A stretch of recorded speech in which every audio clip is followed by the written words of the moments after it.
मी बारामतीला आल्यावर तुम्हाला भेटायला येईल तर. आणि मला तुम्हाला एक प्रश्न विचारायचा होता. आता घरी कोण आहे? माझा मुलगा आहे, विजय नाव त्याचं. माझ्या मुलाची खूप इच्छा आहे की तुमच्या मुलाचं स्पोर्ट्स आणि शाळेला माझ्या मुलाला तुमच्या मुलाची जबाबदारी घ्यायची आहे. तुम्हाला चालत तो मोठा भाऊ म्हणून माझा मुलगा तुमच्या मुलाशी मैत्री करून भावाचं नातं करून चालेल का तुम्हाला? हो चालतं. भावाच्या नात्याने माझ्या मुलाने उद्या तुम्हाला फोन केला तर चालेल? हो हा ठीक आहे. जी ताई. उद्या विजयची इच्छा आहे त्यांच्या मुलाशी बोलायचं आणि भाऊ म्हणून माझा मुलगा 24 वर्षाचा आहे आणि त्याची इच्छा आहे. त्या मुलाचं नाव काय पाहता येईल? अन्विक.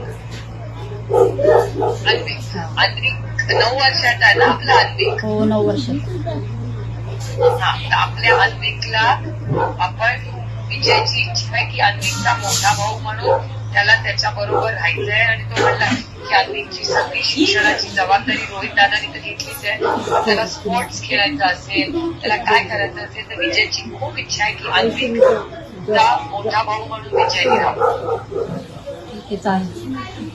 चालेल. आता आपलं माहेर कुठलं? सांगली. कुठलं आपलं बारामतीचं सांगली.